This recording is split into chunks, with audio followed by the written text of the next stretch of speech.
யோவான் எழுதின சுவிசேஷம் 1வது அதிகாரம் 17வது வசனம். எப்படியெனில் நியாயப்பிரமாணம் மோசையின் மூலமாய் கொடுக்கப்பட்டது, கிருபையும் சத்தியமும் இயேசு கிறிஸ்துவின் மூலமாய் உண்டாயின.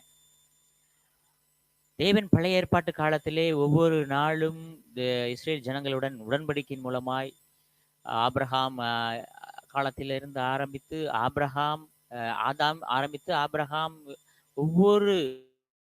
ஒவ்வொரு வருடமும் செயல்பட்டு வந்தார்.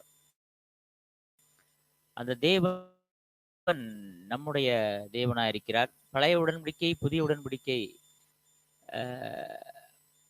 பழைய உடன்படிக்கை என்பது புதிய உடன்படிக்கையில் கலந்து இருக்கிறது. புதிய உடன்படிக்கை எப்பயுமே பழைய உடன்படிக்கையோடு நாம் சேர்ந்து அதை பழைய உடன்படிக்கை கண்ணோட்டமாக பார்க்க வேண்டும். புதிய உடன்படிக்கை அது ஒரு பழைய உடன்படிக்கை, புதிய உடன்படிக்கை ஒரு நிழலாட்டம். இது ஆனால் நம்ம புதிய உடன்படிக்கை பழைய உடன்படிக்கை வெளிப்படுத்துகிறது. அது ஒரு நிழலாட்டமா இருக்கிறது. அது எப்படி இருக்குன்னா, கிருபையும் புதிய உடன்படிக்கை கிருபையும் இருந்திருக்குது, கிரியையும் இருந்திருக்குது. ஆனால் புதிய உடன்படிக்கை முழுவதுமாக கிருபை நிறைந்ததா இருக்கிறது. பழைய உடன்படிக்கை கிருபையாய் ஆரம்பித்தது, கிருபையினால் முடிந்து அதில் யாரும் தப்பித்து கொள்ள முடியவில்லை. அதனால கிருபை திரும்பமாக தேவனுடைய சத்தியமும் கிருபையுமாய் வெளிப்பட்டார். அப்ப கிருபையின் உடன்படிக்கையாய் மாறியது திரும்பவுமாக.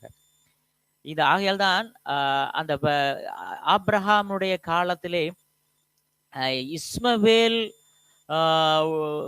கிரியின் உடன்படிக்கையாய் இருந்தான். இஸ்மவேல், ஈசாக்கு கிருபையின் உடன்படிக்கை. அந்த திட்டத்திலே இருந்தது. மாறின பொழுதுதான் அந்த இஸ்மவேலும் ஈசாக்கும் ஒரே இதுல இருக்க முடியல, ஒரே ஒரு காலகட்டத்திலே இருக்க முடியல. அதோட சூழ்நிலை மாறி போய்விட்டது. இததான் தேவன் வந்துட்டு அந்த இடத்துல ஒரு 13 வருடங்கள் இடைவெளி இருந்தது. ஆபிரகாமுக்கும் கடவுளுக்கும் தேவனுக்கும் ஒரு உடன்படிக்கையில் அந்த ஒரு 13 வருடங்கள் இடைவெளி இருந்ததாக நம்ம பார்த்திருக்கிறோம். அந்த ஆகையால் தேவன் அந்த 13 வருடங்கும் போது இஸ்மவேல் வளர்ந்த வருடம். அந்த 13 அவன் வாலிபனாய் வளர்ந்த வருடங்கள் வர தேவன் ஆபிரகாமுடைய ஒவ்வொரு காரியங்களிலும் இடைப்படவில்லை. இதை பார்த்த பொழுது நம்ம கலாத்தியர்ல சொல்லப்பட்டிருக்கு. அதுதான், இஸ்மவேல் ஒரு நாளும் ஆபிரகாமின் பங்காளியா இருக்க முடியவில்லைன்னு கலாத்தியர்ல சொல்லப்பட்டது. நீங்க வாசித்து பார்த்துக்கோங்க. அதனாலதான் ஆகாரை தன் வீட்டிலிருந்து விரட்டும்படியாக ஒரு சூழ்நிலை உருவானது. இஸ்மவேல் ஏன்னா இஸ்மவேல்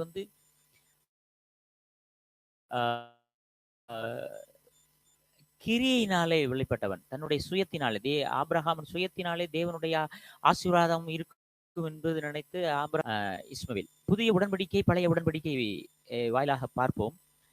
புதிய உடன்படிக்கையானது நம்ம எல்லாரும் நினைச்சிடும் உடனே நடந்துரும் இல்லை. புதிய உடன்படிக்கை என்பது கடைசி வரையும் நம்மோடு இருந்து கிருபையாய் நடந்து ஒவ்வொரு நாளும் நாம் செய்த காரியங்களை தேவன் பார்த்து பார்த்து கிருபையாய் செய்து கொண்டு வருகிற உடன்படிக்கை ஒவ்வொரு நாள் நம்மளோடு தொடர்ந்து வருகிறது. பழைய உடன்படிக்கை என்பது அந்த நேரத்துக்கு தான். அப்பொழுது நீ செய்த காரியத்துக்கு கிரியைக்கு தக்கதான ஒரு கூலி கிடைக்கிறது. ஆனால் இப்பொழுது அதை செய்த நாள் அப்படின்ற மாதிரி ஆண்டவர் சொல்லியிருப்பார். ஆனா இப்பொழுது நம்ம ஒவ்வொரு காரியம் செய்ய செய்ய செய்ய தொடர்ந்து நம்ம கூடயே நம்ம உணர்த்தி புதிய உடன்படிக்கைகளை நடத்தி கொண்டிருக்கிறார். அது என்ன சொல்லணும் இங்கிலீஷ்ல, இட்ஸ் an unmerited favor. அன்மெரிட்டட்னா தகுதியில்லாத நம்மை தகுதிப்படுத்துகிறார். நம்ம அவ்வளவு ஒரு தான் இந்த புதிய உடன்படிக்கையின் அம்சம். அந்த அப்ப 2000 அப்ப பழைய உடன்படிக்கையில பாத்தீங்கன்னா புதிதாக அந்த அவன் செய்த காரியங்கள் ஒவ்வொன்றும் புதிதாக ஆகிக்கொண்டே வந்து கொண்டிருக்கிறது. அவன் செய்த காரியத்துக்கு தக்கதான ஒரு சில விஷயங்களை தேவன் அவங்களுக்கு அளித்து கொண்டே இருக்கிறார் கிரியையினால. புதிய உடன்படிக்கை எப்படி 2000 வருடங்களுக்கு முன்பாகவே தேவன் நம்மை எல்லாவற்றிலையும் மன்னித்து, நம் பாவங்களை அக்கிரமங்களை மன்னித்து, நோய்களை எல்லாம் குணமாக்கி, நம்ம அவருடைய சொந்த இரத்தத்தினாலே நம்மை கழுவி நீதிமான்களாய் கிருபையினால் நீதிமான்களாக்கப்பட்டிருக்கிறோம். அதுதான் புதிய உடன்படிக்கை. புதிய உடன்படிக்கை எப்படி இது? கிருபையினால் ஆனது. அதுதான் தேவன் கிருபையும் சத்தியம் நிறைந்தவராய் அப்படின்னு இருக்கு. கிருபையும் சத்தியம் நிறைந்தவர்னா என்ன அர்த்தம்? தேவன் அவர்தான் கடவுளை தான் குறிக்கிறது. தேவன் தான். அப்ப பழைய உடன்படிக்கை கிரியினால் நிறைந்திருந்தது. புதிய உடன்படிக்கை கிருபையினால் 2000 வருடங்களுக்கு முன்பாகவே எல்லாவற்றையும் நமக்காக சம்பாதித்து முடித்து வைத்திருக்கிறார். புதிய புதிய உடன்படிக்கை இரத்தத்தினாலான புதிய உடன்படிக்கையானது. பழையதும் இரத்தத்தினாலான உடன்படிக்கை தான். ஆனா இது இயேசு கிறிஸ்துவின் சொந்த இரத்தத்தினாலான உடன்படிக்கை. மரண பரியந்தம் நிலைத்து நிற்கிறது. Eternal life. அததான் தேவன் நமக்கு கொடுத்திருக்கிற அந்த ஒரு வாழ்க்கை. இரத்தத்தினால் ஆன உடன்படிக்கையினால, அவர் சொந்த இரத்தத்தினால உடன்படிக்கையான வாழ்க்கையை நமக்கு கொடுத்திருக்கிறார். தேவன் ஒவ்வொரு காலகட்டத்திலையும் பழைய ஏற்பாட்டு காலத்துல உடன்படிக்கை செய்து கொண்டே இருந்தான். ஆபிரகாம், நோவா, ஈசாக்கு, நோவா, ஆபிரகாம், ஈசாக்கு, யாக்கோபு, மோசே வரைக்கும் உடன்படிக்கையின் தேவனாய் இருந்து கொண்டிருந்தார். ஆனா இந்த உடன்படிக்கையோட ஒரு மையம், ஒரு சென்ட்ரல் கவனன்ட் உடன்படிக்கை என்று 2 உள்ளது. அது ஒண்ணு எப்படி எங்க வந்து அந்த சென்டரா முடியுது அப்படின்னா, மோசேயின் உடன்படிக்கை ஒண்ணு, இயேசுவின் உடன்படிக்கை. பழைய ஏற்பாட்டு காலத்திலே மோசே ஜனங்கள் எகிப்திலிருந்து கொண்டு வரப்பட்ட நாட்களில் இருந்து பிள்ளைகள் அது வனாந்தரத்துல வரும் பொழுது அவர்கள் ட்ரெஸ் அழுக்காகல, பாதரட்சி தேயல, அவங்களுக்கு நோயே இல்லை, அவங்களுக்கு மண்ணா கிடைத்தது, முறுமுறுத்தார்கள். இருந்தாலும் அவர்கள் தேவனுடைய வார்த்தைக்கு கீழ்ப்படியில.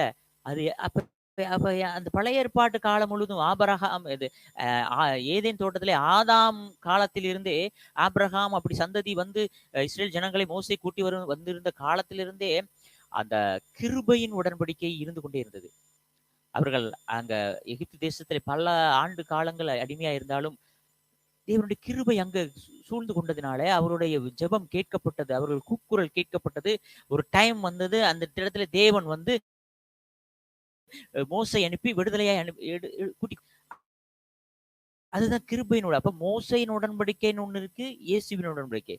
இது அப்ப பழைய உடன்படிக்கையை இயேசு கிறிஸ்துவின் மூலமாய் உண்டான கிருபையின் உடன்படிக்கை மூலமாய் பார்ப்போம்.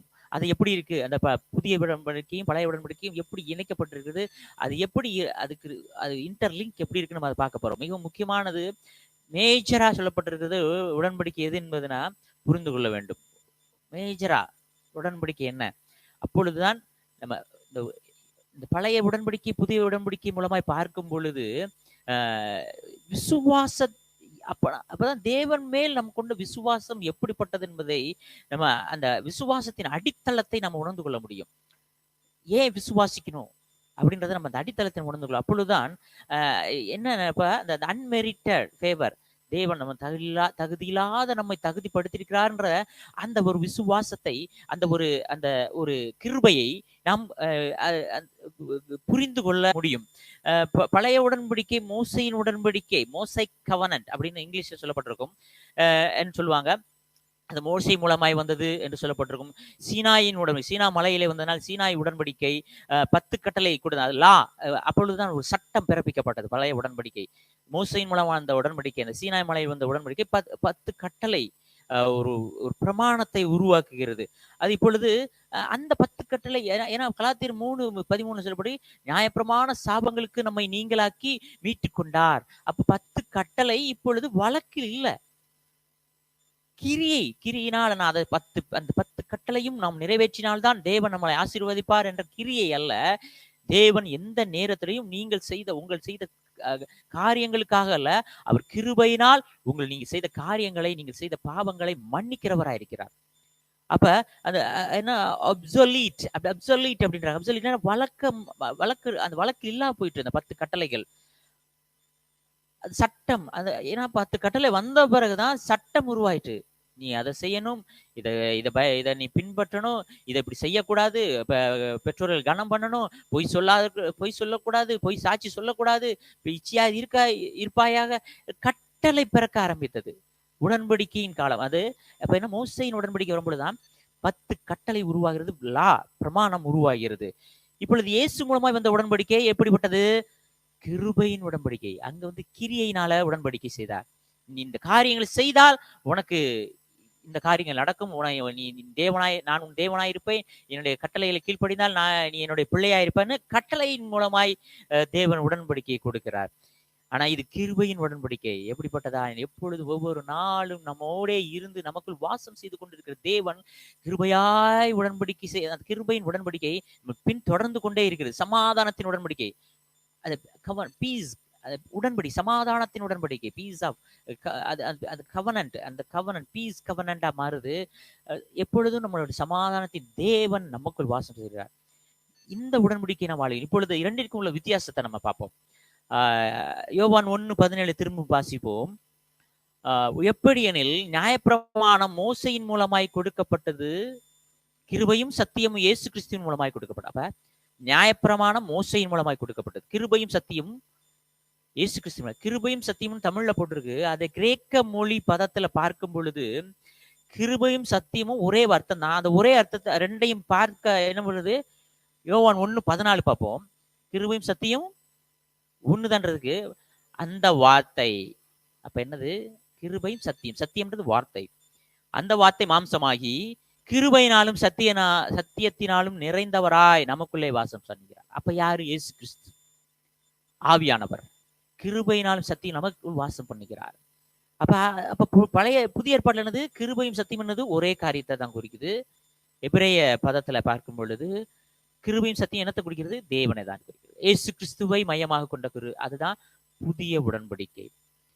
பழைய உடன்படிக்கை என்ன செய்து? கிருபை கிரியினால் ஆனது. புதிய உடன்படிக்கை நியாயப்பிரமாணம் மோசையின் மூலமாய் கொடுக்கப்பட்டது, கிருபை கிரியினால் ஆனது. இரண்டாவது சத்தியமும் வார்த்தையினால் நிறைந்தது, சத்தியமும் கிருபையினால் நிறைந்தது, இயேசு கிறிஸ்துவினாலான உடன்படிக்கை ஆகிறது. இது கிருபையும் சத்தியமும் ஒரு புதிய வகை சத்தியம் என்று ஏன்னா இப்ப கிருபை சத்தியம் ஒண்ணுதான், இயேசு கிறிஸ்து தான் குறிக்கிறது. ஆனா இப்ப உள்ள அந்த பழைய பாரம்பரிய கிறிஸ்தவர்கள் பார்க்கும் பொழுது அல்லேலூயா ஸ்தோத்திரம், பாரம்பரிய கிறிஸ்தவர்கள் என்ன நினைக்கிறாங்க, கிருபை அப்படின்னு பார்க்கும் பொழுது இது வந்து ஒரு புதிய டாக்டரைன், ஒரு டீச்சிங் என்று நினைச்சிட்டு இவன் எப்ப போட்டாலும் கிருபையை பத்தி பேசுறான். கிருபையும் சத்தியம் நிறைந்தவராய், கிருபை சத்தியம் யாரு? இயேசு கிறிஸ்து. அப்ப கிருபை பத்தி பேசுனா என்ன இருக்கு? இயேசு கிறிஸ்துவை பற்றி தான் பேசுறோம். கல்வாரி சிலுவையிலே நமக்காக எல்லாவற்றையும், அவர் மரணத்தை வென்று நமக்காக எல்லாவற்றையும் சம்பாதித்து கொடுத்து இயேசு கிறிஸ்துவை பற்றி தான் நம்ம பேசிட்டு இருக்கோம், கிருபையை பத்தி. இப்ப கிருபை என்பது சத்தியம் என்பதும், கிருபை என்பதும், வார்த்தை என்பதும் இயேசு கிறிஸ்து தான். அப்ப இயேசு கிறிஸ்துவின் பற்றி, அவருடைய உடன்படிக்கை பற்றி தான் கிருபை சொல்லுகிறது. நம்ம கிருபை பற்றி புதிதான ஒரு டாக்டரினை எடுத்துட்டு வந்து நம்ம பேசல. தயவு செய்து என் அருமையான விசுவாசிகளே, தேவனை அறிந்தவர்களே, ஞானஸ்தானம் பெற்றவர்களே, தயவு செய்து புரிந்து கொள்ளுங்கள். ஒன்னா எழுதப்பட்டதை பற்றி தான் நம்ம பேசிட்டு இருக்கோம். யோவான் 1:14 வாசித்துட்டு 1:17 வாங்க. அப்ப பிரமாணத்துல உடன்படிக்கை என்பது எதை பற்றி சொல்லுது? கிருபையும் சத்தியத்தை பற்றி தான் சொல்லுது. அப்ப கிருபையும் சத்தியமும் யாரா இருக்கா? இயேசு கிறிஸ்து தான் இருக்கா. அப்ப இயேசு பற்றி தான் பேசுறோம். தயவு செய்து இது புரிந்து கொள்ளுங்கள். இதுல இருந்து என்னது?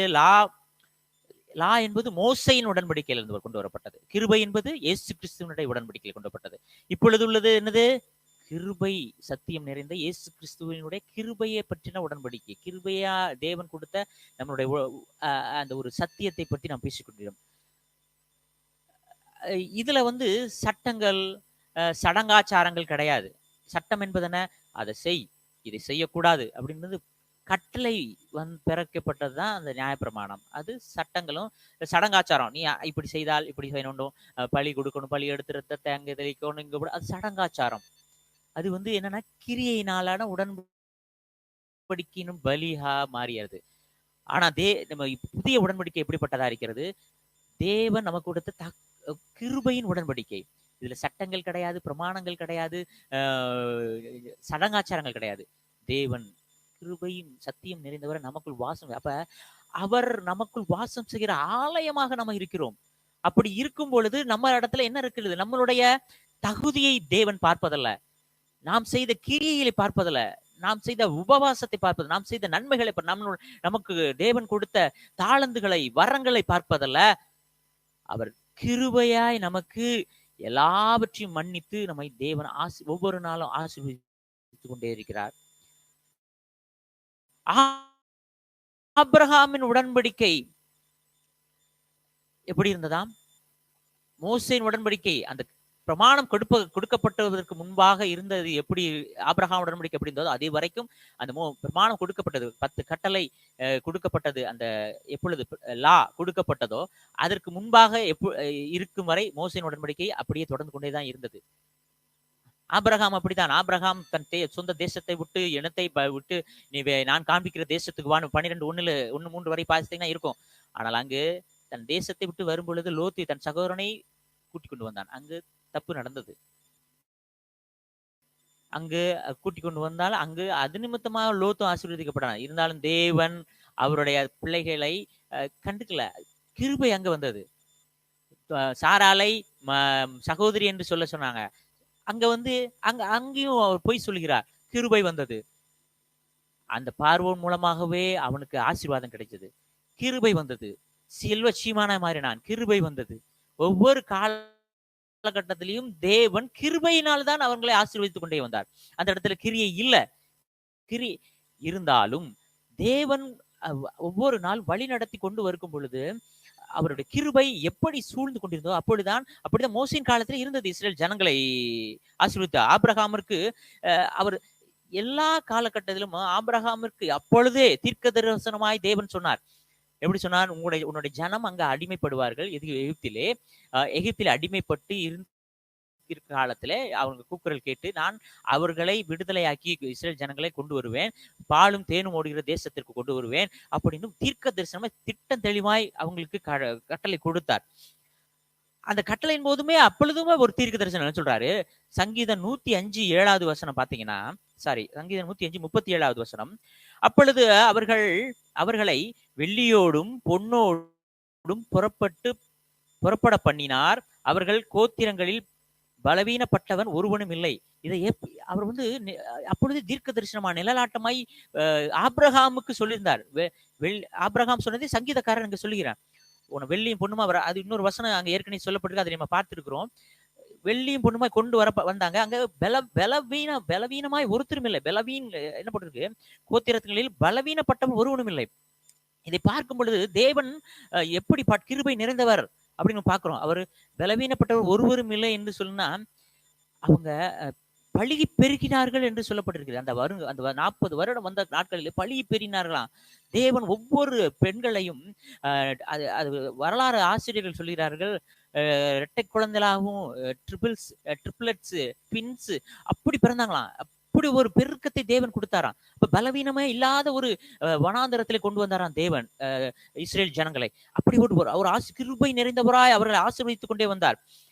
தேவனை அறியாத இஸ்ரேல் ஜனங்களையே தேவன் கிருபையாய் அவர் கூட்டிட்டு வந்தா, தேவனை அறிந்து தேவனை சொந்த இரட்சகராய் இயேசு கிறிஸ்து சொந்த நம்ம மீட்கப்பட்டு ரட்சிக்கப்பட்டு அவருடைய சொந்த இரத்தத்தினாலே கழுவப்பட்டு இந்த புதிய உடன்படிக்கைகளை வந்த கிருபையின் உடன்படிக்கையில வந்த நாம் எப்படிப்பட்ட ஆசீர்வாதத்தை நம்ம கொண்டு செல்வார்? என் ஜனமே, அதுதான் தேவன். இப்பொழுதும் தேவனை அறியாதவர்களா இருக்கிறீங்களா? இரத்தத்தினால் கழுவப்படாம இருக்கீங்க, உங்கள் பாவங்கள் மன்னிக்கப்படாம இருக்குதா? தேவன் கிருபையாய் உங்களையும் சேர்த்துக் கொள்கிற வல்லவராய் இருக்கிறார். ஒரு பெரிய ஆசீர்வாதத்துக்குள்ளே உங்களுக்கு ஒரு திட்டத்தை வைத்திருக்கிறார். அப்ப தேவனை அறிந்து நீங்கள் தேவனுடைய உங்களுடைய பாவங்களை எல்லாம் மன்னிக்கும் பொழுது நீங்களும் ரட்சிக்கப்பட்டு தேவனுடைய இரத்தத்தால் கழுவப்பட்டு கிருபையினால் நீதிமான்களாக்கப்படுவீர்கள் பட்டிருக்கிறீர்கள். இப்பொழுது பார்த்து கொண்டு ஒவ்வொரும் தேவன் உங்களை தொட்டு நீதிமான்களாக்கி கொண்டிருக்கிறார். ஹல்லேலூயா. யாத்ராகமம் 14வது அதிகாரம் 11வது வசனத்தை பார்ப்போம். யாத்ராகம் 14:11. அப்பொழுது அவர்கள் சோதேமிலும் யாத்ராகமம் 14 யாத்ராகம் 14:11 பக்கம் 87 எடுத்துக்கொள்ளுங்கள். அன்றியும் அவர்கள் மோசேயை நோக்கி, எகிப்திலே பிரேத குழிகள் இல்லை என்றா? வனாந்தரத்திலே சாகும்படிக்கு எங்களை கொண்டு வந்து நீர் எங்களை எகிப்திலிருந்து புறப்பட பண்ணினால் எங்களுக்கு இப்படி செய்தது என்ன? அவர்கள் முறுமுறுக்க ஆரம்பிக்கிறார்கள். தேவனுடைய பிள்ளைகளே, தேவன் எப்படிப்பட்டவராக இருக்கிறார்? கிருபை நிறைந்தவராக இருக்கிறார். ஆனாலும் அந்த இடத்துல அவங்க ஃபர்ஸ்ட் இருந்தே வெளியே கொண்டு வந்து அவங்களுக்கு எந்த கஷ்டமும் இல்லை, துணி கந்தலாகல அழுக்காகல, தேவ ஜனங்கள் எந்த பிரச்சனை இல்லாமல் குழந்தைகளை பெற்றுக்கொள்கிறார்கள். கிருபையினாலே மன்னாவை இறைச்சி காடை வறட்சி பண்ணுகிறார், மன்னா கொடுக்கிறார், கண்மலையின் நீரூற்றை கொடுக்கிறார். வனாந்தரத்தில் கால பாத ரட்சை கூட தேயல. பகலிலே மேகஸ்தம்பமாய், இரவிலே அக்னி ஸ்தம்பமாய் அவர்களுடைய ஒவ்வொரு செட்டையின் கீழே அப்படி கூட்டி கொண்டு வருகிறார். அப்படி இருந்தும் அவர்கள் என்ன சொன்னாங்க? முறுமுறுக்கிறார்கள். எங்களை அங்க பிரேதை குழி இல்லாம எங்களை இங்க வந்து அடக்கம் பண்ண பாக்குறீரா அப்படின்னு மோசை நோக்கி முறுமுறுக்கிறார்கள். தேவன் அதை கேட்கிறார். தேவன் இஸ்ரேல் ஜனங்களை அவர்களை மிகவும் நல்லவர்கள் என்பதற்காக எகிப்திலிருந்து கூட்டு வந்தார் இல்ல. அவருடைய கிருபை, அவருடைய கூக்குரல் கேட்டு தன்னிமித்தம் ஆபிரகாமுக்கு கட்டளையிட்டது நிமித்தம் உன் ஜனங்களை நான் எகிப்திலிருந்து விடுதலையாக்கி கூட்டி வருவேன், பாலும் தேனும் ஓடுகிற தேசத்துக்கு உங்களை அழைத்து கொண்டு வருவேன், அங்கு அவங்க குடியிருக்க வைப்பேன். உடன்படிக்கை அதை நினைவு கூறும்படி கிருபையினால் அவர்களை எகிப்து தேசத்திலிருந்து இஸ்ரவேல் ஜனங்கள் ரொம்ப பரிசுத்தவான்கள் என்பதற்காக கொண்டு அவர் கிருபையினால் எகிப்திலிருந்து வெளியே கொண்டு வருகிறார். அவங்க நல்லவங்க என்பதற்காக கொண்டு வரல, அவர் தேவனுடைய கிருபை அங்கு வந்தது. அதனால அவர்கள் விடுதலையாக்கி அவர்கள் தேவ ஜனங்களை வெளியே கொண்டு வரார். முறுமுறுத்தார்கள், ஒவ்வொரு காரியத்திலும் முறுமுறுத்தார்கள் போட்டுக்கிட்டே இருக்குது. நீங்க பாத்தீங்கன்னா முறுமுறுத்தவர்களுக்கே தேவன் அப்படி செய்தார் என்றார். நம்ம தேவனை நம்பி, தேவன் தான் உண்மையானவர், அவர் நமக்குள் வாசம் செய்கிறார் விசுவாசித்து ஒவ்வொரு நாளும் கடந்து செல்கிறோம். நம்ம தேவன் எப்படி வைத்திருப்பார்? இந்த கொரோனா நம்ம நெருங்குமா? இந்த 144 சட்டங்கள் நம்மளை தடுக்குமா? தேவனை அறிந்த ஜனங்கள் முறுமுறுப்பதில்லை, அல்லேலூயா, அசைக்கப்படுவதில்லை, அல்லேலூயா. தேவன் அப்படித்தான் உங்களையும் வைத்திருக்கிறார். நீங்கள் வீட்டிலே இருந்தாலும் தேவனுடைய வசனத்தை கேட்கிறவர்களாய் உங்கள் கிருபையாய் நடத்தி கொண்டிருக்கிறவர்கள் அசையாமல் பலத்த கரத்திலே இருக்கிறீங்க. அப்ப அவர்களுடைய முறுமுறுப்பு கூடிக்கொண்டேதான் போச்சான். இருந்தாலும் தேவனுடைய கிருபை அதற்கு மேலாக கூடிக்கொண்டே போய் அவர்களை பாதுகாத்து ஆசீர்வதித்துக் கொண்டார். ஏன்னா அதுதான் அவர் வைத்த திட்டம். அவர் ஆபிரகாமிடத்தே கொடுத்த உடன்படிக்கையின் திட்டம் அது. அவர் என்ன செய்தால் நம் ஜனங்கள் எவ்வளவு முறுமுறுத்தாலும் அவரை அதை பொருட்படுத்தாது தேவன் அவர்கள் எந்த தீங்கும் அணுகாதபடி பாதுகாத்து கொண்டே வந்தார். அந்த நேரத்தில் சட்டம் கொடுக்கல, சடங்காச்சாரம் செய்ய சொல்லல. பிரமாணம் எப்பொழுது வந்ததோ அப்பொழுதுதான் சட்டங்கள் சடங்காச்சாரம் செய்யும்படியாய் தேவன் அவர்களுக்கு கட்டளையிட்டார். ஆனா தேவன் அவர்களுடைய முறுமுறுப்பை பொருட்படுத்தல. தேவனுடைய அற்புதங்களை கண்டும் அவர்கள் தொடர்ந்து முறுமுறுத்தார்கள் தான் எழுதப்பட்டிருக்கு. யாத்திராகமம் 15:23 பார்ப்போம். 23 இருந்து கண்டினியூ வாசித்து பார்த்தீங்கன்னா நிறைய அவங்க ஆண்டவர் செய்த அற்புதம் இருந்து கொண்டே இருக்கும். கூடவே அவங்களோட முறுமுறுப்பு பெருகி கொண்டே இருக்கிறத நம்ம பார்த்திருப்போம். தேவன் எப்படிப்பட்டவர் என்பதை அவர்கள் தேவனை அறியாமலே தேவனுடைய கிருபைக்குள் இருந்து கொண்டிருந்தார்கள். அதுதான் தேவனுடைய உடன்படிக்கையின் திட்டம். 15:23 எடுத்து வாசிப்போம். பக்கம் 89 பார்ப்போம். 23 அவர்கள் மாராவிலே வந்தபோது 23-25 வாசித்தோம்னா, அவர்கள் மாராவிலே வந்தபோது மாராவின் தண்ணீர் கசப்பாய் இருந்ததினால் அதை குடிக்க அவர்களுக்கு கூடாதிருந்தது. அதனால் அவ்விடத்துக்கு மாரா என்று பெயரிடப்பட்டது. அந்த கசப்பான நீரினால் குடிக்க முடியாதனால மாரா என்று பெயரிட்டது. அப்பொழுது ஜனங்கள் மோசைக்கு விரோதமாய் அங்கேயும் முறுமுறுத்து எண்ணத்தை குடிப்போம் என்றார்கள். மோசே கர்த்தரை நோக்கி கூப்பிட்டான். அப்பொழுது கர்த்தர் மோசைக்கு ஒரு மரத்தை காண்பித்தார். அதை அவன் தண்ணீரில் போட்ட உடனே அது மதுரமான தண்ணீராயிற்று. அவருடைய கிருபை திரும்பமாய் வந்தது. அந்த மரத்தை அந்த தண்ணீரில் போட்டவுடன் மதுரமாய் மாறிற்று. அங்கே அவர்களுக்கு ஒரு நியமத்தையும் ஒரு நியாயத்தையும் கட்டளையிட்டு அங்கே அவர்களை சோதித்து பார்வைக்கு செமையானவைகளை செய்து அவர் கட்டளைக்கு செவி கொடுத்து அவர்களுடைய நியமங்கள் யாவையும் கை கொண்டால் நான் எகிப்து வரப்பண்ணின வியாதியில் ஒன்றையும் 15:26 16-26 வாசிங்கன்னா என்ன போட்டிருக்கு? 15:26 யாத்திரா 15:20 என்ன போட்டிருக்கு? இதெல்லாம் செய்தினா அவர் நியாயங்கள் யாவையும் கை கொண்டால் நான் எகிப்துக்கு வரப்பண்ணின வியாதியில் ஒன்றையும் உனக்கு வரப்பண்ணே, நானே உன் பரியாரியா கர்த்தர் என்றார். பின்பு அவர்கள் இது என்னது? இவங்க கட்டளை திரும்பி அவர் கட்டளை இடுகிறார். 16:3 பாத்தீங்கன்னா, நாங்கள் இறைச்சி பாத்திரங்கள் இடையிலே உட்கார்ந்து அப்பத்தை திற்பதியாய் சாப்பிட எகிப்து தேசத்திலே கர்த்தரின் கையால் செத்து போனோமானால் தாவிகளை இந்த கூட்டமும் முழுவதையும் பட்டினியால் செல்லும்படி நீங்கள் எங்களை ஒவ்வொரு தடவையும் அவர் கிருபையாய் அவங்களுக்கு நன்மை செய்கிறார். அவங்க திரும்பி முறுமுறுத்தார்கள். 16 முறை என்ன ஆகுது? மண்ணா கொடுக்கிறார், பட்டினி இல்லாம கீழ்காற்றை வரை பண்ணி காடையை பறக்க வச்சு இறைச்சியை கொண்டு போறார். ரோமர் 4வது அதிகாரம்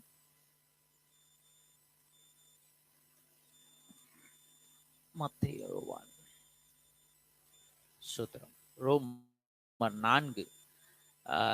பக்கம் 211 2-5 வாசிப்போம். ஆபிரகாம் வாசித்தான், அது அவனுக்கு நீதியாக எண்ணப்பட்டது என்று சொல்லியிருக்கிறது. கிரியை செய்கிறவனுக்கு வருகிற கூலி கிருபையின் எண்ணப்படாமல் கடமை என்று எண்ணப்படும். இங்க என்ன சொல், அவங்க விசுவாசத்துக்குள்ள போல, ஆனா ஆபிரகாமுக்கு செய்த உடன்படிக்கை, ஆபிரகாம் விசுவாசித்ததினால் அவன் நீதிமான்களால் எண்ணப்பட்டான். ஆபிரகாம் சந்ததி எல்லாம் அப்படி இருக்க வேண்டும், அவர் ஆசீர்வாதம் இருக்கின்ற ஒரே ஒரு நோக்கத்தினால் தான் தேவன் இந்த ஜனங்களை திரும்பவுமாய் கிருபைக்குள்ளாய் நடத்தி கொண்டே வர்றார். யாத்திராகம் 19:14 எடுப்போம். 4-8 வரை. நான் எகிப்தியருக்கு செய்ததையும் நான் உங்களை கழுகுடைய செட்டையின் கீழே சுமந்து உங்களை எண்ணெயில் சேர்த்து கொண்டதையும் நீங்கள் கண்டிருக்கிறீர்கள். இப்பொழுது நீங்கள் என் வாக்கை உள்ளபடி கேட்டு என் உடன்படிக்கையை கைக்கொள்வீர்களானால். எல்லா நேரத்திலையும் தேவன் கிருபையாய் நடத்தி அவர்களுக்கு தேவையான காரியங்கள் செய்து கொண்டேதான் வர்றார். அந்த செய்து கொண்டு வருகின்ற காலத்திலே ஒரு குறிப்பிட்ட காலம் வந்த உடனே தேவன் இஸ்ரேல் ஜனங்கள்கிட்ட சொல்றாரு, நீங்கள் எனக்கு ஆசாரிய ராஜ்யமும் பரிசுத்த ஜாதியுமா இருப்பீர்கள் என்று நீ இஸ்ரவேல் புத்திரருடைய சொல்ல வேண்டிய வார்த்தைகள் என்றார். மோசே வந்து ஜனங்களின் மூப்பரை அழைப்பித்து கர்த்தர் தனக்கு கற்பித்த வார்த்தைகளை எல்லாம் அவர்களுக்கு முன்பாக சொன்னார். ஒரு ஸ்டேஜ் வரைக்கும் கர்த்தர் கிருபையா நடத்துகிறார். இன்னும் ஒரு காலகட்டம் வந்த உடனே கர்த்தர் சொல்லுகிறார், அதற்கு ஜனங்கள் எல்லாரும் ஏகமாய் கர்த்தர் சொன்னவையெல்லாம் செய்வோம் என்று பிரதியுத்தரமாய் சொன்னார்கள். ஜனங்கள் சொன்ன வார்த்தைகளை மோசே கர்த்தரிடத்தில் தெரிவித்தார். பாத்தீங்கன்னா தேவன் சில கட்டளைகளை பிரமாணங்களையும் கொடுக்கிறார். நீங்க என் தேவனா நீங்க உங்களுடைய நான் தேவனா இருக்குன்னா நான் செய்த சில கட்டளைகளை கீழ்ப்படிந்து அதை நீங்கள் செய்யும் பொழுது நான் உங்களுடைய தேவனாயிருப்பேன், நீங்க எங்களுடைய பிள்ளைகளா இருப்பீர்கள் அப்படின்னு சொன்ன உடனே மோசே இஸ்ரேல் ஜனங்கள் இருந்து சொல்றான். அப்ப இஸ்ரேல் ஜனங்கள் சொன்னாங்க, நாங்கள் அதை 8வது வசனம் வாசிப்போம். அதற்கு ஜனங்கள் எல்லோரும் ஏகமாய் கர்த்தர் சொன்னவைகளை எல்லாம் செய்வோம் என்று, we will do, நாங்க கர்த்தர் சொன்னதை செய்வோம், அந்த கட்டளையை நிறைவேற்றுன்றாங்க. அவங்க நினைச்சிட்டாங்க நம்ம அவ்வளவு பெரிய பரிசுத்தவான், நாம அவங்களே ஒரு பிசாசின் பிள்ளைகளா இருந்தார்கள் தான் போட்டிருக்குது. தேவனுக்கு கீழ்ப்படியாத பிள்ளைகளாய் முறுமுறுத்தார்கள், பிசாசு கரத்தில் இருந்தார்கள் தான் வசனம் சொல்லுது. அப்படின்னு அவங்க சொன்னாங்க, நாங்கள் செய்வோம், தேவனுடைய கட்டளைகளை நாங்கள் நிறைவேற்றுவோம் என்று மோசேயின் இடத்துல பதில் கொடுக்கிறார்கள். அப்பொழுதுதான் என்ன செய்கிறார் தேவன், அங்கோ அந்த 8ஆம் வசனத்தின்படி தேவன் அந்த கிருபையிலிருந்து சற்று விலகி அவர்களுக்கு கட்டளை இடுகிறார். மோசேயின் மூலமாய் சீனாய் மலையிலே 10 கட்டளை நியாயப்பிரமாணத்தை கொடுக்கிறார். நியாயப்பிரமாணம் 10 கட்டளை, அது அவர்கள் மீண்டுமாய் முறுமுறுத்தினால் கடவுள் கட்டளை எழுதப்பட்டது. 2வது கொடுத்த கட்டளை என்னது? மோசே தேவன் கொடுத்த 10 கட்டளை தவிர இன்னும் எக்ஸ்ட்ரா கட்டளை கொடுக்கிறார். 163 கட்டளை என்று சொல்லப்பட்டிருக்கிறது. தேவன் அப்படி அதிக கட்டளை கொடுத்து அந்த ஒவ்வொரு நாட்களும் செய்ய சொல்கிறார். அப்பொழுதுதான் தேவ பிள்ளைகள் தாங்கள் 10 கட்டளையே கைக்கொள்ள ஆரம்பிக்கும் பொழுதுதான் நாங்கள் எங்களுடைய சுயத்தினாலே தேவன் கொடுத்த கட்டளை ஆசீர்வாதத்தை நாங்கள் பெற்று அவங்களுடைய பெருமையினால் அவங்களுடைய கிரியையினால் இப்பொழுது செய்யறோம்ல, நான் தசமமா கொடுத்து பெற்றுக்கொள்வேன், நான் 40 நாள் உபவாசம் இருந்து மன்றாடி ஜெபத்தை பெற்றுக்கொள்ள, மன்றாடி இந்த கொரோனா வைரஸை விரட்டிடும்னு நினைக்கிறோம். தேவன் கிருபையினால் 2000 வருடங்களுக்கு முன்பாக எல்லா நோய்களையும் குணமாக்கிட்டார் தான் வசனம் சொல்லுது. ஆனா இப்பொழுதும் நாம் கொரோனா வைரஸை மன்றாற்ற ஜெபத்தினால விரட்டிடுவேன்னு சொல்றாங்க.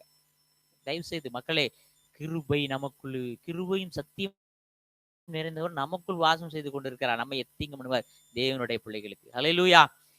அப்ப எகிப்திலிருந்து வந்தவுடனே அவங்க நியாயப்பிரமாணத்தின் திட்டத்துக்குள்ளே வர்றாங்க. நாங்க எங்களுடைய கிரியினாலே செய்து முடிச்சோம்னா நியாயப்பிரமாணம் கொடுக்கப்படுகிறது. தேவன் அந்த 8ஆம் வசனம் எபிரேய அர்த்தம் என்ன சொல்லுது? we will do. அது எபிரேய வார்த்தையில என்ன சொல்லுது? நாங்கள் செய்வோம். என்னன்னா உங்களுடைய நன்மையினால், என்னன்னா தேவனுடைய கிருபையினால் அல்ல, நாங்கள் செய்கிற நன்மையினாலும் கிரியையினாலும் தேவனிடத்திலிருந்து ஆசீர்வாதம் பெற்றுக்கொள்வோம். நாங்கள் செய்வதை பார்த்து தேவன் எங்களை ஆசீர்வதிப்பார் என்று அவங்களுக்குள்ள ஒரு மேட்டிமையான எண்ணம் உருவாகிறது. நான் செய்யறத பார்த்து, நான் செய்யறது தேவன் 10வது நான் ஜெபத்தினால பெற்றுக்கொண்டேன் அப்படின்னு பெருமை பாராட்டி கொண்டிருக்கிறேன். ஜனமே, இப்பொழுது தேவனுடைய சத்தியத்தை இந்த நான் செய்கிற காரியம் முடியும் அப்படின்னு பழைய ஏற்பாட்டு காலத்திலே அந்த 10வது கட்டளை நிறைவேற்ற ஒன்னால முடியாது. பாவமில்லாத ஒரு மனுஷன் இயேசு கிறிஸ்து வந்துதான் நிறைவேற்ற முடியும்னு அந்த பழைய ஏற்பாட்டு காலத்திலே அவர் தீர்க்க தரிசனமாய், நிழலாட்டமாய், பழுதில்லாத ஆட்டுக்குட்டியை பலி கொடுத்தது நிமித்தமாய் அதை நமக்கு தீர்க்க தரிசனமாய் சொல்லப்பட்டிருக்கிறது. அப்ப அதனால் தேவன் மோசேயிடம் ஜனங்களை சீனாமலையின் அருகில் வர வேண்டாம் என்றார். இப்ப நியாயப்பிரமாணம் 10 கட்டளை கொடுத்த உடனே என்ன சொல்றாரு? அங்க தேவன் பலத்த வல்லமையுள்ளவராய் மாறுகிறார். அப்ப அங்க பாவத்திற்கு இடமில்லை, தன் சொந்த இச்சைக்கு இடமில்லை, தன்னுடைய சுயத்திற்கு அங்கு இடமில்லை. தேவன் ஒவ்வொருவரையும் அவர் நியாயப்பிரமாணத்தின்படி அவர்கள் பாவியாய் எண்ணப்பட்டார்கள். அப்ப பாவி ஆனாங்க. தன் கிரியினாலே மேட்டிமை வந்ததினால, கிருபையினாலே அவங்க செஞ்சிடலாம், கிரியினாலே செஞ்சிடலாம், கிருபை அல்ல அப்படின்னு. அப்ப எப்பொழுது தேவன் அந்த கட்டளை கொடுத்தாரோ நியாயப்பிரமாணத்தை, அப்பொழுது மோசே எடுத்த கட்டளை சொல்றாரு, ஜனங்களை, இஸ்ரேல் ஜனங்களை சீனாய் மலை பக்கத்துல வராத அவங்களை சுத்தப்படுத்து. யாத்திராகம் 19:9 வாசிப்போமா? தயவு செய்து என் ஜனங்களே, இந்த வசனங்களை இங்க தெளிவாக வெளிப்பாட்டோடு ஒரு ஆவிக்குரிய கண்ணோட்டத்தில் நீங்க பாருங்க. தேவன் ஆவியானவர் உங்களுக்கு புதிய ஒரு வெளிப்பாட்டை தந்து கொடுக்கிறார். 19:9 வாசிப்போம். யாத்திராகம் 19:9. ஹல்லேலூயா, தேங்க் யூ ஜீசஸ். 9 வாசிப்போம். அப்பொழுது கர்த்தர் மோசேயை நோக்கி, நான் உன்னோடே பேசும்போது ஜனங்கள் கேட்டு உன்னை என்றென்றைக்கு விசுவாசிக்கும்படி நான் மேகத்தில் உன்னிடத்திற்கு வருவேன் என்றார். மோசே கர்த்தருக்கு சொன்னான். பின்னும் கர்த்தர் மோசேயை நோக்கி, நீ ஜனங்களிடத்தில் போய் இன்றைக்கும் நாளைக்கும் அவர்களை பரிசுத்தப்படுத்து. எப்பொழுது கட்டளை கொடுக்கப்பட்டதோ அப்பொழுது ஜனங்கள் எப்பொழுது சுயமாய் தன்னுடைய கிரியையினால் நாம் தேவனை மகிமைப்படுத்திடுவோம், தேவனை ப்ளீஸ் பண்ணிடுவோம், அதன் மூலமா தேவனிடத்திலிருந்து எங்களுடைய தேவைகளை பெற்றுக்கொள்வோம் எப்பொழுது நினைத்தார்களோ அப்பொழுது லா வந்தது, கட்டளை வந்தது, நியாயப்பிரமாணம் வந்தது.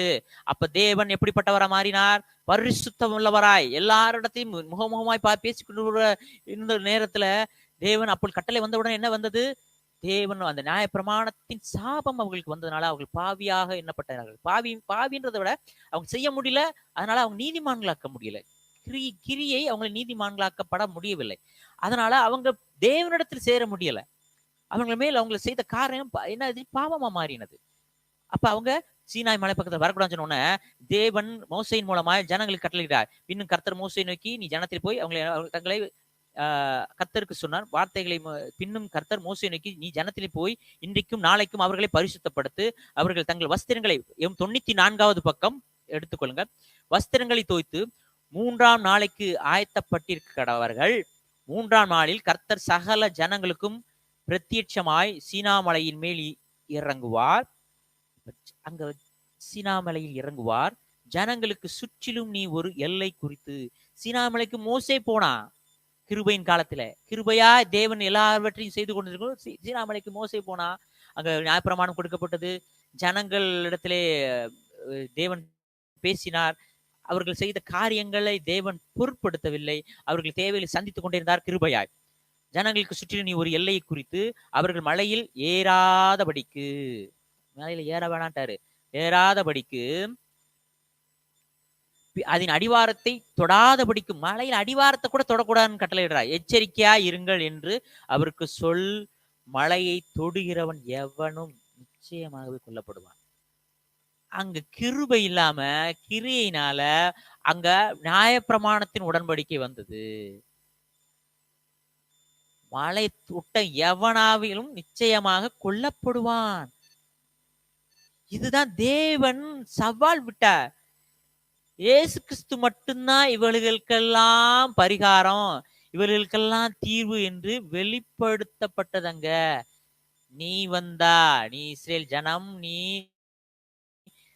ரட்சிக்கப்படாம இருக்க, தேவனுடைய கிருபையில நீதிமான்களாக்கப்படல, உன்னுடைய கிரி நிமித்தமா இந்த நியாயப்பிரமாணங்களை நீ கடைபிடித்துட்டு இருக்க, அதனால நீ பரிசுத்தவான் அல்ல, நீ உன்னை சுத்தப்படுத்திக்கொள்.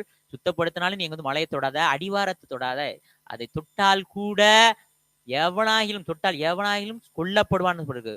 ஒரு கையும் அதை தொடலாகாது, தொட்டால் நியாயமாக கல்லெறியுண்டு அல்லது ஊடுருவே எய்யுண்டு சாக வேண்டும். மிருகமானாலும் சரி, மனிதனானாலும் சரி, உயிரோடே வைக்கப்படலாகாது. எக்காலம் நெடுந்துணியாய் துணிக்கையில் அவர்கள் மலையின் அடிவாரத்தில் வரக்கடவர்கள். மிருகமானாலும் சரி, மனுஷனானாலும் சரி, எவனும் தொடக்கூடாது, கொல்லப்படுவார்னு போட்டிருக்குது.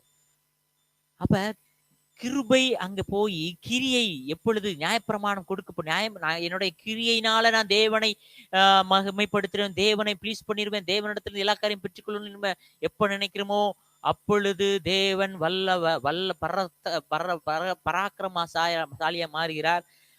அங்க என்ன சொல்றது, நீ சாதாரண மனுஷனாயிடுற, கிருபையினால உனக்கு எதுவும் கிடையாது. அப்ப அதை தொடர்றதுக்கு ஒரே ஒரு ஆள் தான் முடியும், இயேசு கிறிஸ்து தான். பாவமில்லாத ஒருத்தர் தான், மனிதன் இழந்த பாவமில்லாத ஒரு மனுஷன் தான் இந்த இடத்துக்கு நீ என்னிடத்தில் வர முடியும். அதனாலதான் பழைய ஏற்பாட்டு காலத்திலே ஆசாரிப்பு கூடத்திலே ஒரு அவ்வளவு பரிசுத்தமாக்கப்பட்டு பிரதான ஆசிரியன் சங்கிலியால் கட்டப்பட்டுதான் உள்ள போனானா, திரைச்சீலை கட்டப்பட்டிருந்ததா, ஜனங்களுக்கும் தேவனுக்கும் ஒரு திரைச்சீலை இடைவெளி இருந்தது அப்படின்னு சொல்லுது. அதனாலதான் இயேசு கிறிஸ்து தான் முடியும் சொல்றதுக்காக அவர் சிலுவையிலே எல்லாம் முடிந்தது என்று தன்னை கண்களை மூடி இறந்த பொழுது திரைச்சீலை 2ஆக கிழிந்தது. அப்ப என்ன ஆச்சு, மனுஷனுக்கும் தேவனுக்கும் இடையில் இருந்த அந்த இடைவெளி, கிரியையினால ஆன அந்த இடைவெளி அகன்று நம் தேவன். அதனாலதான் பழைய ஏற்பாட்டு காலத்திலே ஆசாரிப்பு கூடத்திலே எல்லா ஜனங்களும் உள்ள மகா பரிசுத்தத்துக்கு வர முடியல. ஒருவன் மட்டும்தான் செல்ல முடிந்தது. அவனுமே சந்தேகத்தோடு தான் செல்ற மாதிரி காரியத்துல இருந்தது. இல்ல அதனால அவன் பழுதாக்கி இருந்தான், அவனுடைய பாவத்துல இருந்து ஒரு கெட்ட விஷயங்களை இருந்து உள்ள போயிருந்தான். அங்கே தேவன் அடிக்கப்பட்டார், தேவன் அடித்தார் என்று சொல்லப்பட்டிருக்கு. அவன் இறந்துட்டானா அந்த சங்கிலினால இழுத்தார்கள் அப்படின்னு போட்டிருக்கு. அதனாலதான் புதிய ஏற்பாட்டுகள் கிழிந்தது. நாம் தேவனை விசுவாசிகளாய் ஒன்றாய் சபையில் ஆராதிக்க நமக்கு வைத்தார். அதனாலதான் சபை கூட சொல்றார். நம் சபை கூடுதல் இதற்கு தேவன் செய்த காரியங்களை நினைவு கூறும்படியாய், அவர் செய்த பிரமாணங்களை எடுத்து போட்டு நம்மளை நீதிமான்களாக்க உறுதி செய்ய முடிவாய், அவர் கொடுத்த வெளிப்பாடை நம்மை போதகர்கள் மூலமாய், நம்முடைய மெய்ப்பர்கள் மூலமாய் தெளிவாய் தெரிந்து கொள்வதற்காக அவர் கொடுத்த திட்டங்களை அவருடைய வார்த்தையின் மூலமாய் நமக்கு இப்போ ஒரு புதிய ஒரு கூட்டம் உருவாக்கி கொண்டிருக்கிறது. தேவன் நமக்குள் வாசம் செய்கிறார், சபை கூட தேவையில்லை, வீட்டிலேயே சபையை உருவாக்கி அங்க உங்க வீட்டில் உள்ளவங்களுக்கு வசனத்தை சொல்லுங்க. அதற்கல்ல, வெளிப்பாடு தேவன் எப்பொழுதுதான் 2-3 பேர் கூடியிருக்கோம் அங்கு தேவன் வெளிப்படுகிறார். அங்க போதகர் மூலமாய் நமக்கு ஒரு பரிசுத்தாவியானவருடைய ஆளுகை இங்க வருகிறது. ஒரு மொத்தமாய் ஒரு ஜன கூட்டம் வரும் பொழுது, ஒரு முகத்தின் ஆவி வரும் பொழுது தேவன் அங்கு அசைவாடுகிறார். தேவன் வார்த்தை வெளிப்பாடாய் நம்மளுக்கு சில காரியங்களை, நம்முடைய திட்டங்களை தெளிவுமாய் நாம் எதற்காக இந்த பூமியில இருக்க ஒருவர் தான். அதனாலதான் நமக்குள் வாசம் செய்கிறார் என்று புதிய ஏற்பாட்டில் எழுதப்பட்டிருக்கிறது. தேவன் அப்படி ஒரு கிருபையாய் நம்ம தனியாய் விடாம நம்மோடு எப்பொழுதும் அக்னிஸ்தமும் மேகஸ்தமுமாய் இருந்து நமக்குன்னு ஒரு தேவதூர்கள் நமக்கு பணிவிடைக்காரர் கட்டளையிட்டு பரிசுத்த ஆவியானவர் நமக்குள் வாசம் செய்து கொண்டார். தேவனுடைய ஆலயமாய் நம்ம வைத்திருக்கிறார். அதான் புதிய ஏற்பாட்டுல இந்த உடன்படிக்கை கிருபையின் உடன்படிக்கைன்றோம், சமாதானத்தின் உடன்படிக்கைன்றோம். தேவன் கொடுத்தது, தேவன் கிறிஸ்து இயேசுவின் உடன்படிக்கை என்று சொல்லப்பட்டிருக்குது.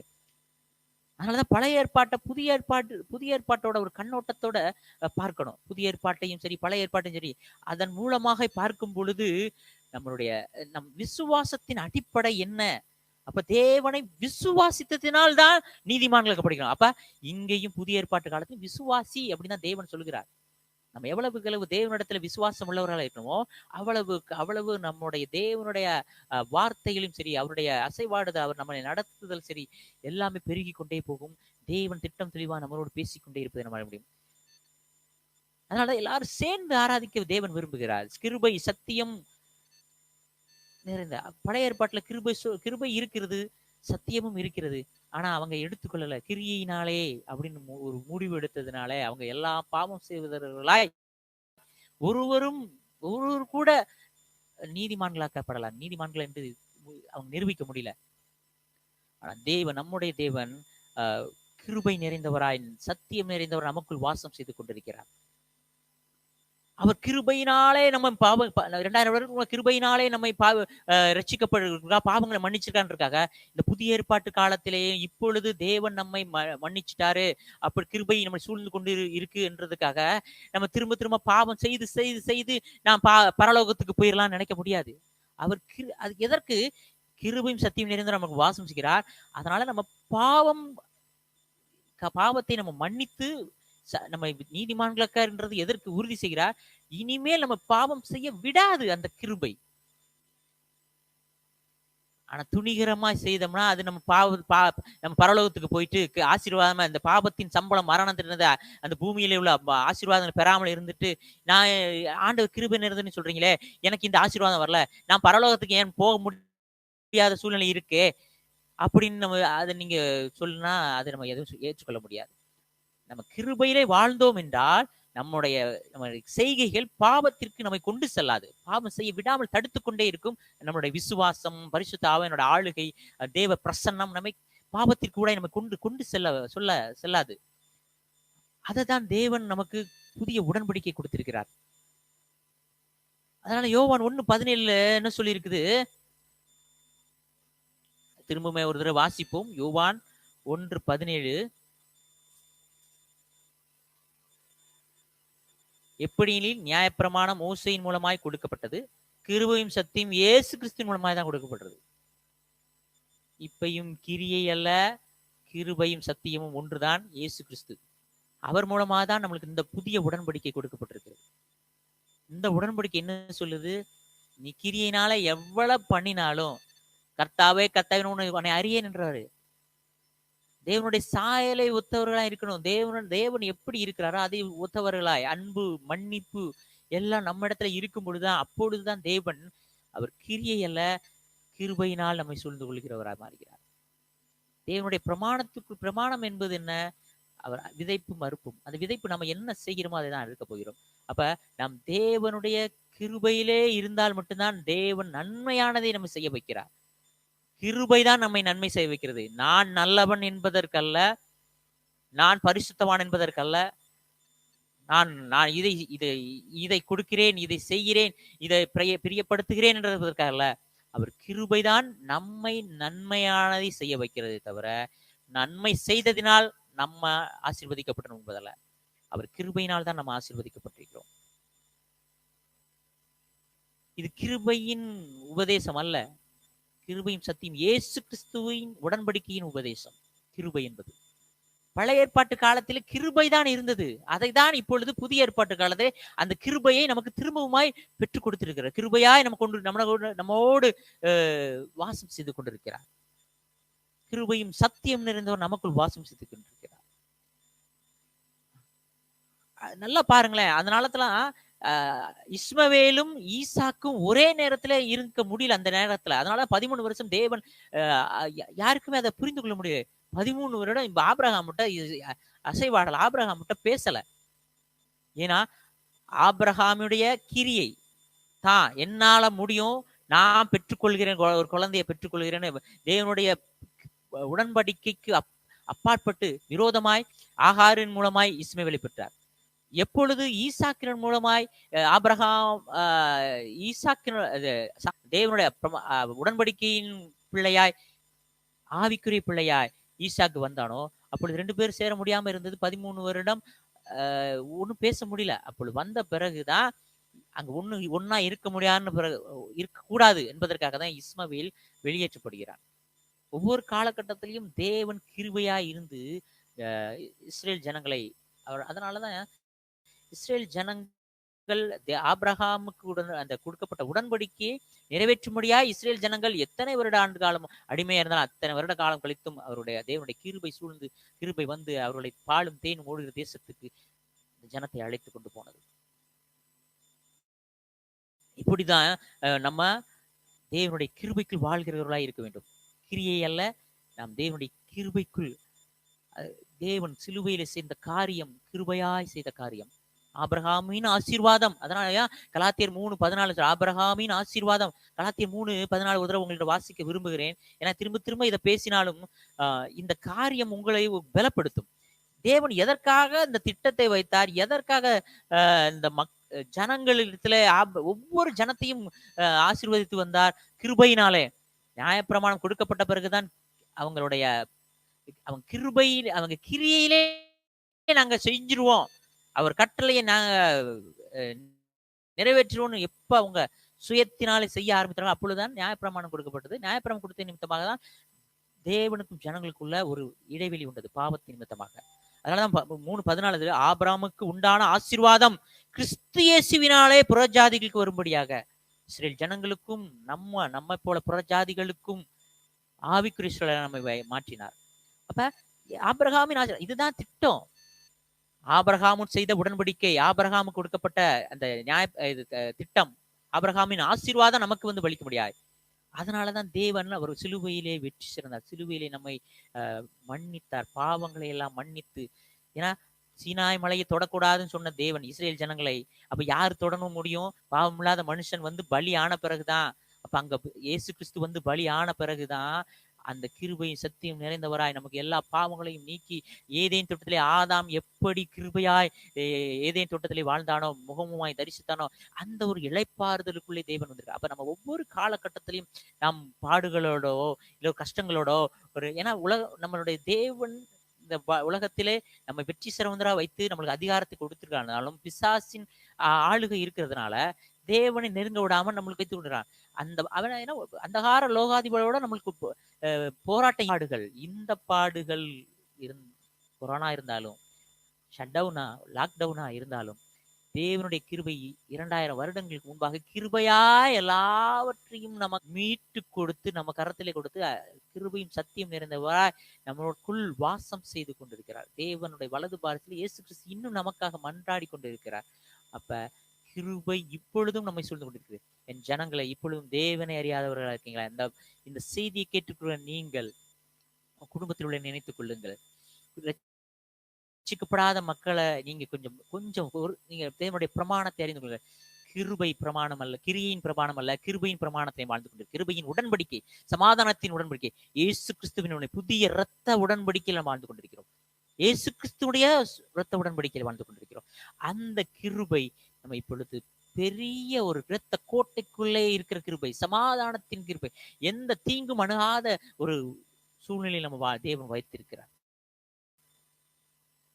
அதனாலதான் திரும்பவுமாய் அந்த பழைய ஏற்பாட்டுள்ள அந்த கிருபையை இயேசு கிறிஸ்துவின் மூலமாய் கொண்டு வைத்ததற்காகத்தான் இயேசு கிறிஸ்து சிலுவையில் அறையப்பட்டார். பாவம் இல்லாத அந்த மலையை தொடக்கூடாதுன்னு சொன்ன தேவன் எப்ப இயேசு கிறிஸ்து அப்ப எல்லா திரைச்சீலை கிழிந்தது. தேவனுக்கு நமக்கும் உள்ள அந்த திரைச்சீலை இடைவெளி கிழிந்தது, அற்று போயிட்டு தேவன் நம்மை ஆசீர்வாதம் நேராய் அவரோடு கிட்டி சேரும்படியாய் புத்திர சுபகாரத்தின் ஆவியை, அவரோடு நெருங்கி பழகும்படியான ஒரு ஆவியை நமக்கு கொடுத்திருக்கிறார். அப்பா பிதாவே என்று கூப்பிடத்தக்கதான புத்திர சுபகாரத்தின் ஆவியை நமக்கு கொடுத்து ஆசீர்வாதம் நடத்திருக்கிறார்.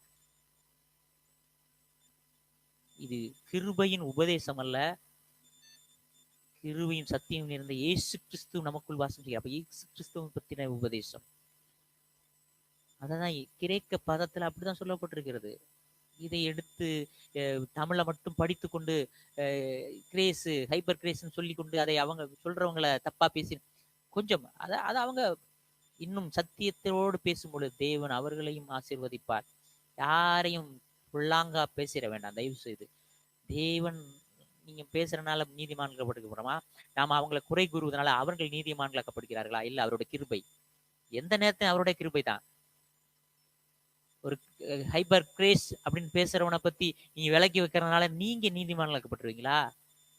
எல்லாவற்றையும் எல்லாரையும் ஒருவரையும் விட்டு விடாம ஆசீர்வதிக்கிற ஒரு தேவன் அவர்களையும் கிருபையா சேர்த்துக் கொள்ள போகிறார். சேர்த்துக் கொள்ளப்படுவார்கள். சேர்த்து கொண்டுதான் இருக்கிறார் தேவன். நாம் குறை கூறுவர்கள் ஆவியை விட்டுட்டு தேவனுடைய கிருபைக்குள்ளாய் அவர் சத்தியமும் கிருபையும் நிறைந்தவராய் நமக்குள் வாசம் செய்கிற அந்த ஆவியோடு நாம் தேவனை தரிசிப்போம், தேவனை ஆராதனை செய்வோம், அவருடைய ஆசீர்வாதத்தை பெற்றுக்கொள்வோம். கிரேஸ் என்பது, கிருபை என்பது இயேசு கிறிஸ்து. தேவன் உங்களை ஆசீர்வதிக்க வல்லவராயிருக்கிறார். ஆமென். உங்களையும் இந்த நேரத்திலே தேவனுடைய கிருபை என்ன என்பதை புரிந்து கொண்டிருப்பீங்க. தேவன் உங்களுக்கு ஒரு வெளிப்பாடான ஒரு ஆசீர்வாதத்தை, வசனத்தை, ஒரு வெளிப்பாடோட சத்தியத்தை நீங்கள் அறிந்திருப்பீர்கள். இதை அறியாத ஜனங்கள் இப்பொழுதே தேவன் அண்டையை வாருங்கள், உங்களுடைய பாவங்கள் மன்னிக்கப்பட்டிருக்கிறது. அவர் இப்பொழுதும் உங்களை கிருபையினாலே சேர்த்துக் கொள்கிறவர். இரத்த கோட்டுகளை உங்களை வைத்துக் கொள்கிறார். தேவன் உங்களுக்கு ஆசீர்வதிப்பார். ஹல்லேலூயா. ஒரு ஜெபம் செய்வோம். ஸ்தோத்திரம் ஆண்டவரே, இந்த செய்தியை கேட்ட ஒவ்வொரு பிள்ளைகளையும் ஆசீர்வதித்து உமக்கு நன்றி தகப்பனே.